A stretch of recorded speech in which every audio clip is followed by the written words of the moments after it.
Get The Lover Quarrel from author R. Hutchison, an exhilarating love story where Nate Jones risks everything for true love. Encountering unexpected challenges, he discovers not everyone has his best interest at heart. Nate realizes changing his environment is key to connecting with a higher caliber of women. Navigating obstacles, he gets closer to his goal but faces a formidable adversary in the way of true love. Order your copy online today.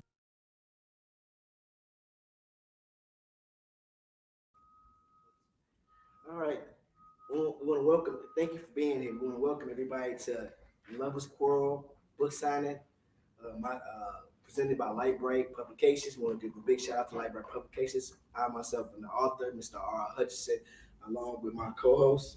Hey everybody, how's it going? My name is Eze, and yeah, we're happy to be here. Thank you all for being here with us, and we intend to go over a couple things, but I'll let our great author here talk about his book and the reason why he wrote the book.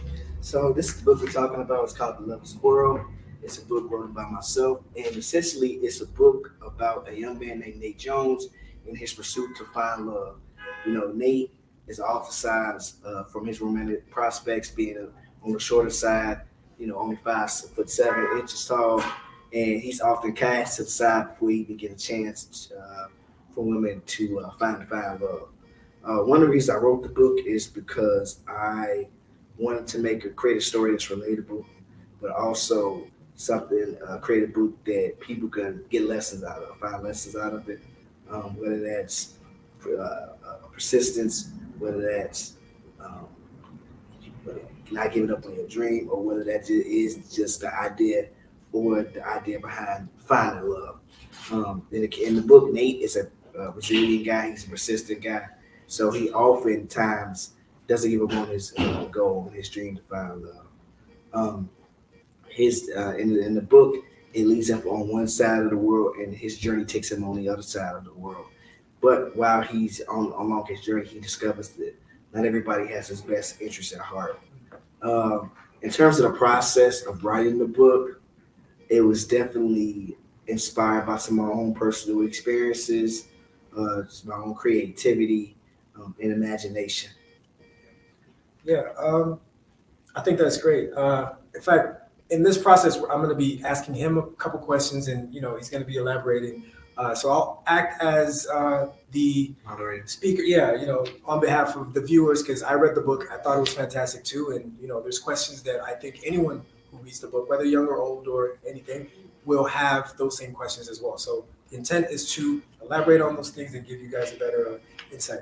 Now, the question I do have with this new book is, what was the process like? You are in a position where you've written this book, and this is your first book, right? Right. You've written this book, and this is a book that is not just for you, from your experience, but it's also for everyone who reads it. What was the process like, so that anyone who's looking to write a book, or maybe going to reach out to Lightbright Publications to write their book, will kind of go through what kind of obstacles or what they might find along the path? So definitely you need to know what you want to write about. That I would say that's the first thing. And for any potential authors out there, you just need to write. You gotta start writing. Yes. And just start that process of writing. And you're gonna deal with writer's block. And what writer's block is that you're in the process of finishing up your book, maybe halfway done, maybe a quarter of the way done, and then you hit that stumbling block where that juice, the creativity is not flowing, the juices is not flowing, and you stopped. You don't know what to write next. You're saying that's okay. You're saying that's okay to have. Well, this is some of the challenges that many writers face Gotcha. as they're writing their book. Gotcha. And I would definitely say that the best thing that worked out for me is just to kind of step away from the book, step away from the process, and give it a day or two to kind of let your mind recalibrate, and just continue on that journey of writing. Like I said, and like I mentioned before, I used a lot of personal experiences when writing the book. I used a lot of personal experiences and just like my own creativity, his imagination when we wrote the book. But it's definitely something it's definitely something that men and women can get from the book. It's definitely a lesson, a piece, a diamond in the rough, or so they say, that people could actually get from the book. Yeah. So what you're saying is that, and correct me if I'm wrong, that the life experience side of the book is actually what makes it relatable. Is that what I'm hearing? Yeah, yeah, because we are, like I say, as human beings, we all go through several different challenges and obstacles as we uh, Develop. go on that journey of finding love with it. So I definitely think it's relatable from a human being experience, and it's a little something everybody can gain from it. Fantastic, fantastic. Okay. Um, Now we're here, and today is a book signing, so we're making sure we're getting this book out, but we're also gonna let anyone who's tuned in to request for the book, reach out to the website. If you want to get any kind of information, please reach out, send information to our website at www.lbpublication.com. And my second question to you is, while writing this book, were there certain administrative aspects, administrative hurdles that made it difficult for you to get the book to publication and get it in the right platforms?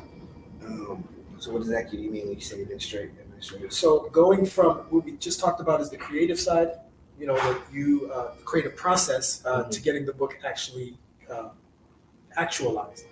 Now, in terms of getting the book to the public, getting the book published or published, as well as copyrighted, for instance, or edited to the point where it's easily digestible. Because what I also see with the book, with the copy, is that the cover is really nice, and the back as well. It looks very well put together. And I just want to know, is there any advice you would give to other authors that are trying to write a book that is also as aesthetically pleasing as well as tactile, presentable in a tactile way? Because I think that's the benefit with physical books. When you have it in your hand, you can read it at your own time. Even the little destructive or the things that give the book character makes it your own. Right. So, Yeah, definitely in terms of authors, like I say, you have to give it some time. You may want the book done in 6 months, but it may take a year. Sometimes it is worth taking your time and going through the process, not necessarily wanting to rush and try to get the book out there, and want to just put a book out there for the sake of putting a book out there. It definitely means a lot if you take your time. You go through the process carefully, whether that's writing the book, editing the book, creating the book cover. You want to take your time with those things, so you're putting out the best product available. Right. Okay. I think that's very valuable information. We think we take a break and let people kind of come in and Yeah. Get. All right. I don't know if you Thank you, viewers. We'll be. I don't know if you can promise. Yeah, we'll just be back with commercials, and we'll play you a bit more of the Light Bright theme and the Lovers Quarrel commercials. So you want to do that commercial.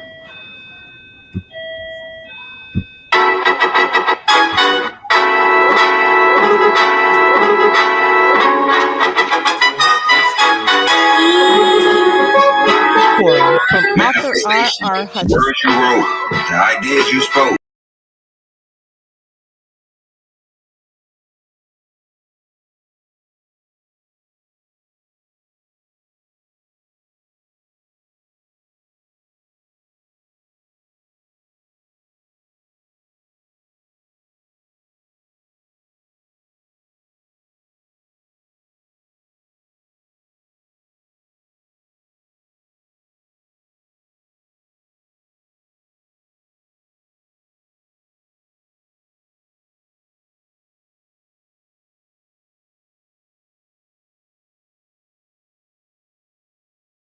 Get The Lover Quarrel from author R.R. Hutchinson, an exhilarating love story where Nate Jones risks everything for true love. Encountering unexpected challenges, he discovers not everyone has his best interest at heart. Nate realizes changing his environment is key to connecting with a higher caliber of women. Navigating obstacles, he gets closer to his goal but faces a formidable adversary in the way of true love. Order your copy online today.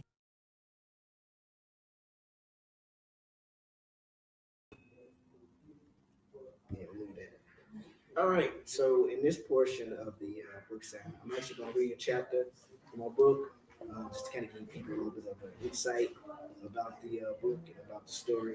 So this is actually from chapter 9. 3 months later, towards the end of the month, Nate is getting ready for his next trip to Nigeria to meet up with Wangel. Before he can leave for Nigeria, Nate has a few things he must take care of first. One of the things that Nate wants to do is an restraining order with Denise. Tim suggests Tim suggests that he shouldn't get rid of the restraining order until he arrives in Nigeria. But Nate decides to release the restraining order before he officially leaves the country. Since Denise will be released a couple of days after he leaves, Nate lets all his family and friends know he's leaving for good, and that he will come back periodically to visit. Denise is unwilling to wait in jail after hearing from Jackie that upon one of her weekly visits, Nate is leaving, possibly for good. She tells Denise.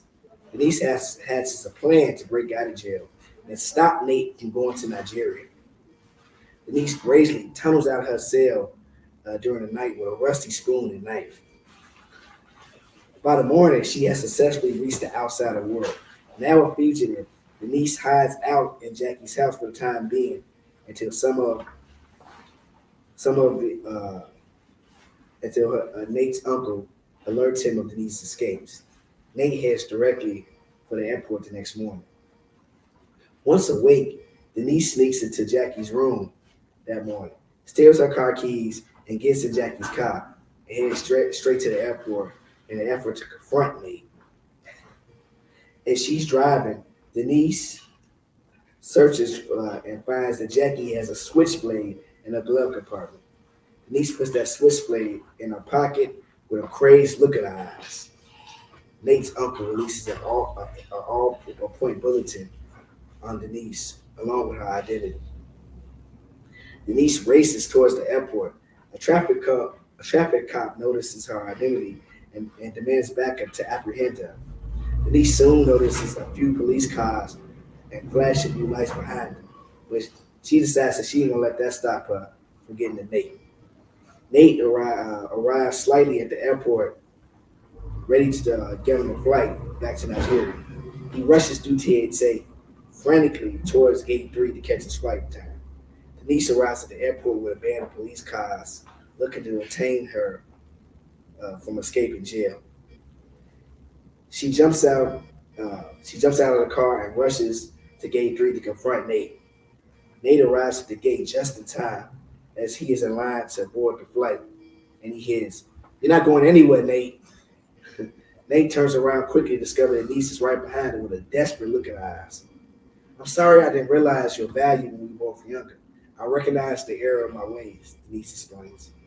Nate can't believe what's happening, but composes himself to look calmly, saying, "I have moved on, and I'm leaving the country for good." Denise can't accept the fact that Nate is leaving the country and decides to take drastic measures. So that's the end of chapter 10. So let's play the commercial. Quarrel from author R. Hutchison, an exhilarating love story where Nate Jones risks everything for true love.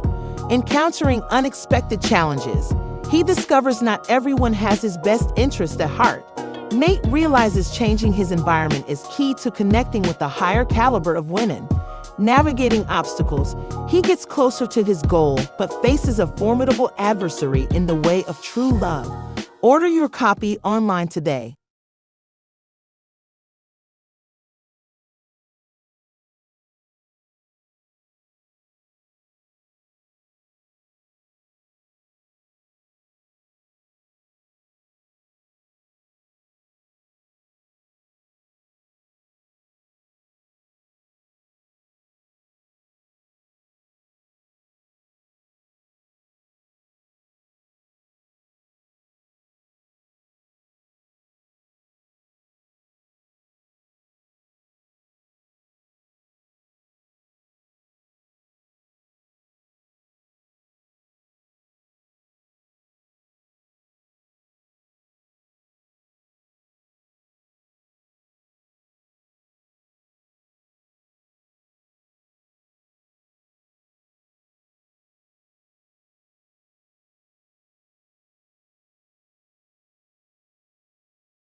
2.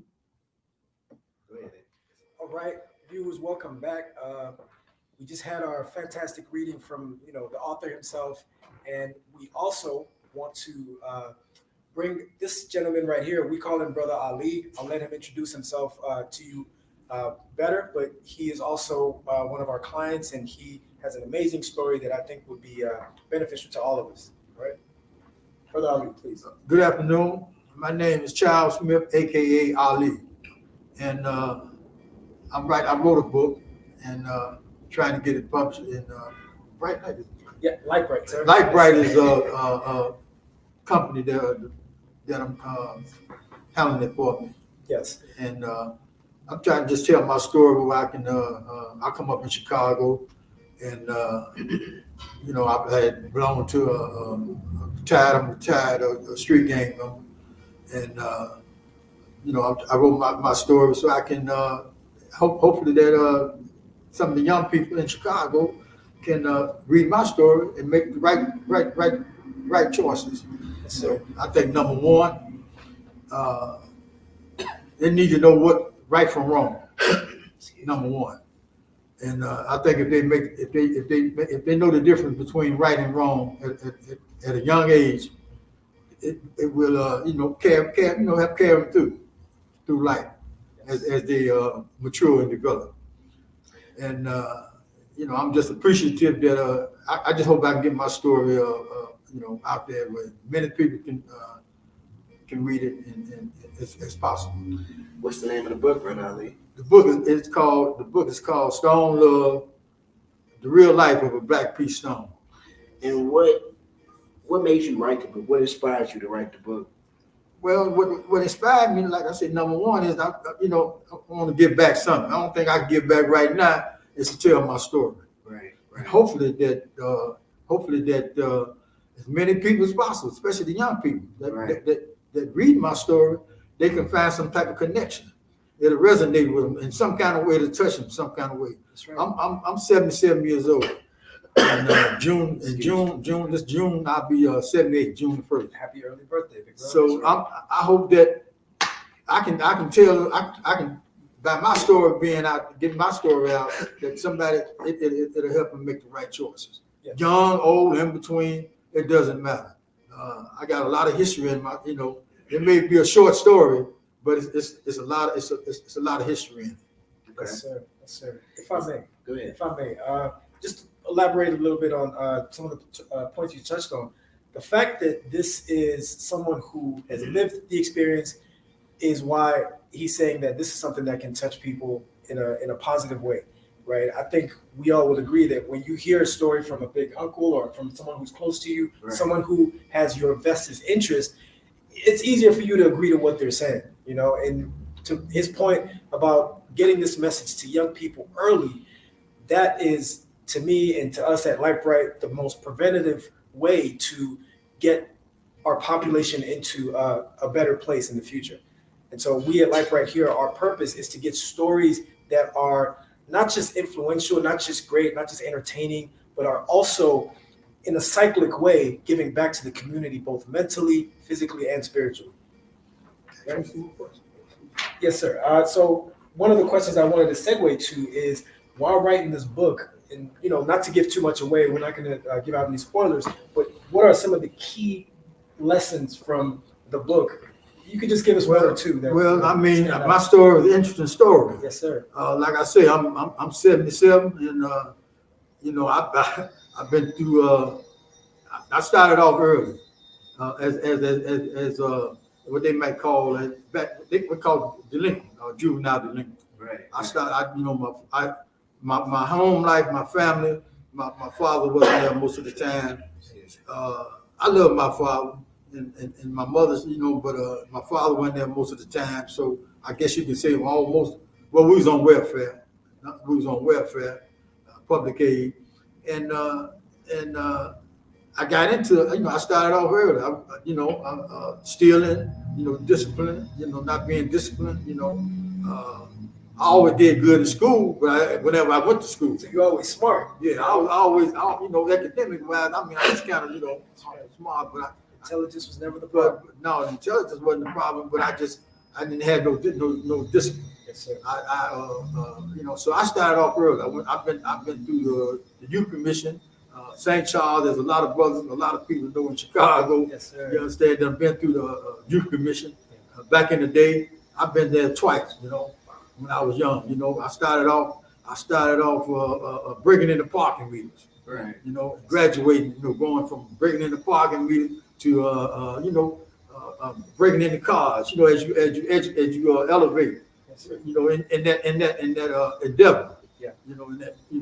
Doing wrong. Yes, sir. So back then, as you were breaking the parking meters, breaking the cars, things like that, did it ever cross your mind about I could get caught, or you thought you could, what was your mindset as you were doing that? Did you ever think you would get caught? No, I never did think about getting caught. In fact, when you're young, you really don't have no fear. Yeah, true. Fear is because you haven't been in the world long enough. Right. I guess because you haven't been here long. You're young. You 9, 10, 12, 13, 14 years old, 13 years old. You don't have that fear. Right. You don't think about the consequences, prison and all that. Being taken from home. Yeah. You think you're gonna go? You think you're not thinking about you're not gonna go home. Yes, right. Tonight or get caught. Which soon you get caught, eventually you're gonna get caught. And once you get caught, then you started going through that process. The criminal process. Yes, sir. Then it started as you graduate, as you grow, as you graduate into that lifestyle. As you get older and older, if you don't cut it short, if you don't redeem yourself, if you don't stop, then you go from more serious situation encounters. Yes, sir. From breaking in parking meters, breaking in cars, Right. stealing out the store. Yeah. Might wind up maybe with a gun or something. Maybe wind up killing somebody, hurting somebody. Yes, sir. And just to elaborate, continue on what you're saying. So, for the sake of preventive measures, to get this information, because going off what you're saying, the reason why, and that was a great question, you continue that way was just you didn't know, and I think that's fair when we look at it in the context of what people are living in. It's okay not to know. It's okay to be a child. It's okay to develop, but if we can get these kind of books, if we can get these kind of messages to the young people early, then they can even begin to have that idea that there are consequences, that there are things that you should think about before you break in parking meters or go on that path, like you said, the wrong path. Well, it's a lot to go with being growing up. Yes, sir. Without a strong family. Yes, sir. Without a solid, a real family, a normal family. Yes, sir. We lived on Normal. One time we got a street here in Chicago called Normal. Yes. And we lived on Normal, 6800 South Normal. But now as I look back, that to me, that wasn't normal. That was abnormal. Yes, sir. Yes, sir. Even though the street we lived on was called normal. Yeah, but when I look back at the thing that I did, yes, it was abnormal. I like that. I'm just using that as a metaphor. Yeah, we understand. Yes, sir. And it's true though. It's true. Because they say they use the term well, my family probably dysfunction. They use the term dysfunction. Yeah. They use these terms, and a lot of them got it's true. Yeah. Dysfunction or just the fact that your parents couldn't, your father couldn't be there. Yeah. Majority of the time, you might have been in your life maybe 20-30%. And you're absolutely right. I think specifically where we're at, we know that there are obstacles in the world that are particular to where we're at, and so the reasoning for books like Brother Ali's and this Love Rapport that we are here reading, the reason why these are so important is because they are site specific, they're problem specific. They cut to the source of things, and then from there allow everything else to be improved. Right. And so our purpose for writing these books, and I say this to as a message to all those who are interested in writing or have similar stories and have similar intentions as Brother Ali to come to us. And our doors are open. We're here to help. We're here to make sure that your voices are presented in a way that is honorable, in a way that is aesthetically pleasing, and in a way that is enjoyable.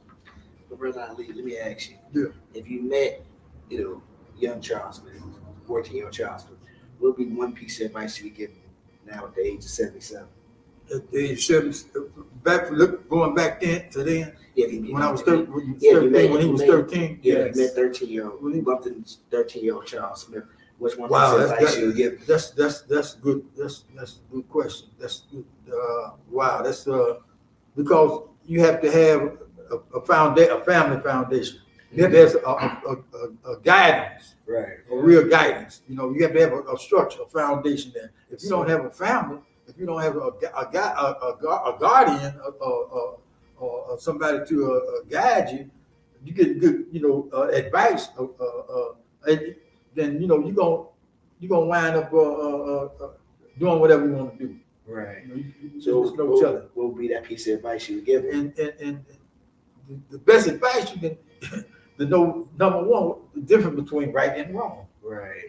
Because with knowing the difference between and defining in your mind, knowing the difference, and the young mind knowing the difference between right and wrong. It's like it's simple. I mean, just if you 13, if you a 13-year-old or 12, no better to stick his hand in the fire. Yeah. Right.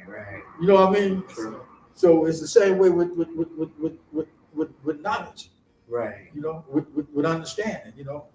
Make the right choices. You got to know the difference between right and wrong. Okay. As young as young. When a baby is what 2 or 3 years, 5 or 6 months years old, Yes. or a year old, Yes, sir. and they do something, you understand what the mother do. If they do something to hurt themselves, what the mother or the father do. She smacked that little hand away. Yeah, just so they know better. So they Yes, you see, it's the same thing with advice. Right. Okay. Okay. Any last words you want to give to the viewers about your book, about you as a person? Well, that was wow. That was I had a dramatic upbringing. Started and if I had to do over again, I wish I could. I wish my father would have been there. Right. Because my father, he was to me, he was a brilliant man.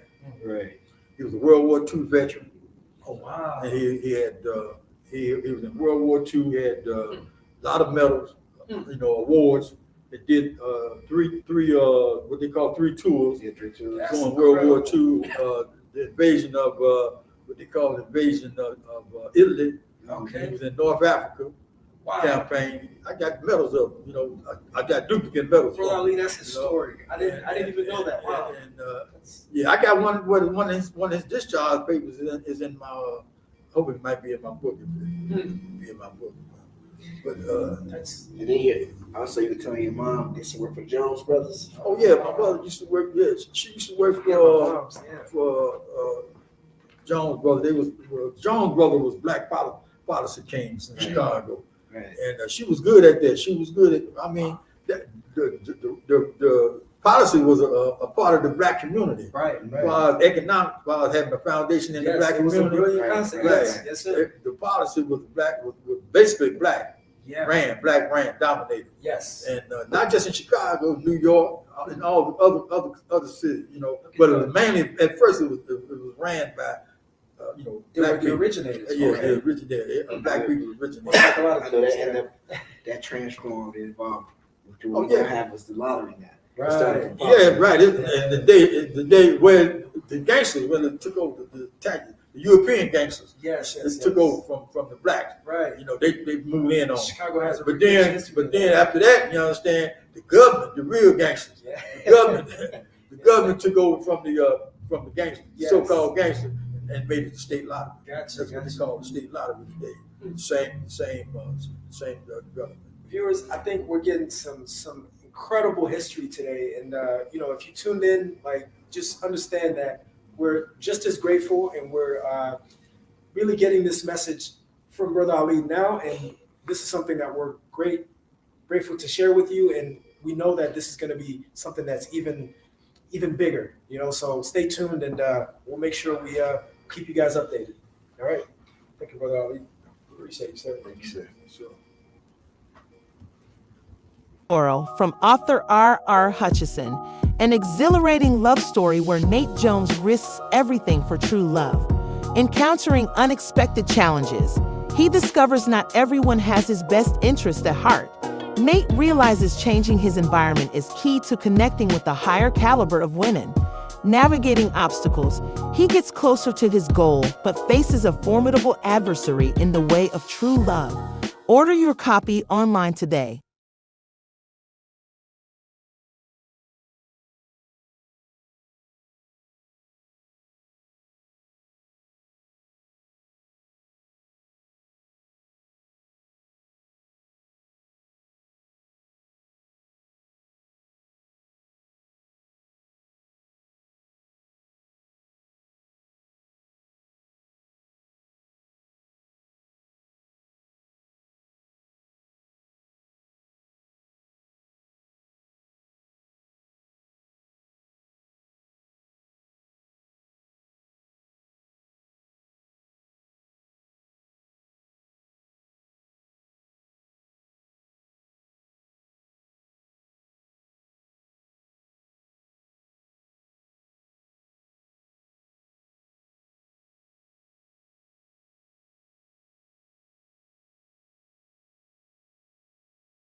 You want to take the. So we want to use this time to talk about Lightbright. Lightbright is a published company. Why we created it? What's the purpose? What's the why? And here at Lightbright, we use a slogan: "We bring dreams to reality." Whether that's a dream to write a book, whether that's a dream to publish a book, whether that's a dream to get their story out there. And what we look for is the unrecognized author. We just had Brother Ali here. He'd be considered an unrecognized author. But we want to streamline our process and make it as easy as possible. We deal with the copyright. We handle the book editing. We handle the creating the book covers, and we also handle the publishing and the distribution itself. You want to tell a little bit more? Yes. About the concept? Yes, for sure. The idea behind this kind of company is that we recognize that stories are the best ways to communicate what is in the heart. And in this time that we're in, where there's so many distractions, I know there's social media, there's all these things that are shifting us away from what is important. And those things that are important are the things that keep you balanced, that keep you moving in the direction that is making you happier. In this pursuit of happiness, there is a formula. And so we're trying to make sure we dial the needle back to the thought process that produces positivity, growth, improvement, and keeps the individual balanced. All right. So with every story, with every one of our content, we are intending to speak to the mind as well as your visuals, as well as all the other things that are important. But we are trying to make sure that those stories are from the source as well. That's why we're reaching out to these individuals, these authors, these great storytellers who are unsung, and that work needs to be done. We are taking the mantle to say we're going to do that, and all we're asking is your support to help us facilitate and do that better. Definitely. We have to actually have a couple of upcoming projects. Like obviously we're publishing Brother Ali's book. We have a couple of clients as well. But if you're interested in getting your book published, you can definitely reach out to us at info@lbpublication.com. That's info, INFO, at LB, L as in Larry, B as in boy, publication.com. Definitely check out our website as well at lbpublication.com. That's www.lbpublication.com.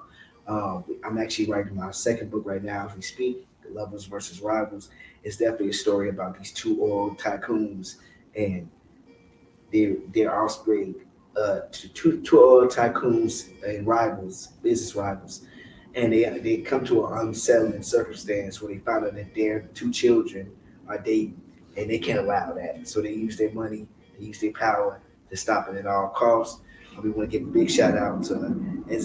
He's going to be releasing a children's book. We going to give a big shout out to Jennifer Atkins. She's going to be releasing a finance book. You can all purchase those on lbpublications.com. Yes. We'd also just give a big shout out to our hosts here. We're at the Bronzeville Incubator, and they've been so gracious to host us and have us, host this event. So, yeah, thank you. Yeah. If you want to go ahead. Quarrel from author R.R. Hutchison, an exhilarating love story where Nate Jones risks everything for true love. Encountering unexpected challenges, he discovers not everyone has his best interest at heart. Nate realizes changing his environment is key to connecting with a higher caliber of women. Navigating obstacles, he gets closer to his goal but faces a formidable adversary in the way of true love. Order your copy online today.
Skip the Lover Quarrel from author R.R. Hutchison, an exhilarating love story where Nate Jones risks everything for true love.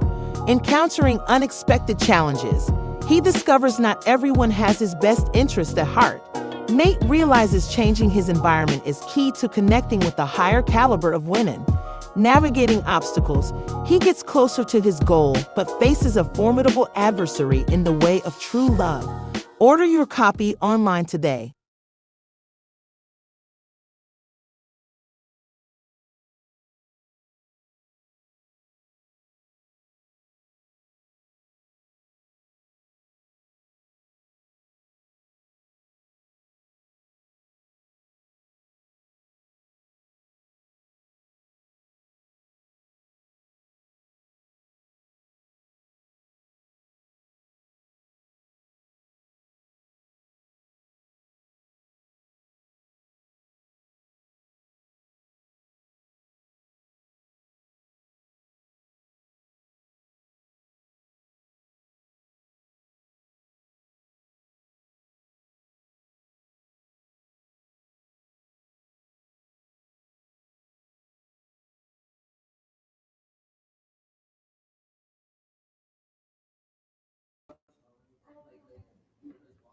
All right, and we're back, ladies and gentlemen. So this is just the conclusion of our broadcast, and we want to showcase some of our posters as well. Like Right, we are publishing books as well as posters and a lot of other content in the pipeline. One of our content is called Synchronized Pictures, short for Sync Pics, right? Or the short form is Sync Pics, and they're just posters that are intended to improve the feng shui or the energy flow in your space, right? You put these in your space and you wake up every day, you look at them, you have them as your visual reminders as to how to go about your day, how to keep your mind in the positive, in the growth, in the improvement zone, if you want to call it. And so this is just one of the series. There are 5 available so far. They're on the website. The first one says, "To survive as the fittest, must strive to be different." And a lot of these have to do with placement of the words as well as the verbiage to make sure that it gets direct to the point. And it is something to be meditated on, to be pondered on. The longer you have it, the longer you think about it, the more it gives you the answers to a lot of the issues that come up in our daily lives. And this is the first. The second is talks about perception, and it speaks about balance. It says, "Perception is everything. balance is perfection. To balance everything must perfect perception. And I'm not going to give the rest of the or go through the rest of it, but if you go on our website, you can see, and the intent is to have this continue over time, and we're going to have another series probably in the next couple months. So keep an eye out for that as well. Thank you very much. We are Like Bright Publication, and much love and respect. This is actually my favorite. This is everyone's favorite. So we've heard is the invisible grind. Yeah, it's all right, bro. The poem on there. These are poems synchronized with pictures, original pictures. I'm the photographer. I had a lot of these pictures, or took a lot of these pictures when I was on study abroad trips, or when I was traveling and had time to meditate on life. And during those times, I would say I got wiser. And so whatever I learned from that, I tried to put it into a poem. It's my way of communicating to my future self. The benefit of it now is that anyone who is also going through those struggles or those times can also reflect on this and have this in their thinking space. So this third one, which has been the favorite for everyone, says invisible grind keeps visions upright. I think it's a marriage of both wisdom that I've gotten from people who were much older and wiser than myself, and our generational's lingo and the way that we speak and communicate. So invisible grind keeps visions upright. Anyone who is in a similar mindset will understand what it means. And so it's fun. There's a fourth and the fifth series, but we're going to leave that for the website and those who are interested enough to go and check it out. You can definitely purchase this as well as another Squirrel and LB Publication. Thank you kindly. Quarrel from author R.R. Hutchison, an exhilarating love story where Nate Jones risks everything for true love. Encountering unexpected challenges, he discovers not everyone has his best interest at heart. Nate realizes changing his environment is key to connecting with a higher caliber of women. Navigating obstacles, he gets closer to his goal but faces a formidable adversary in the way of true love. Order your copy online today.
All right, we got our first person here. Tell everybody your name.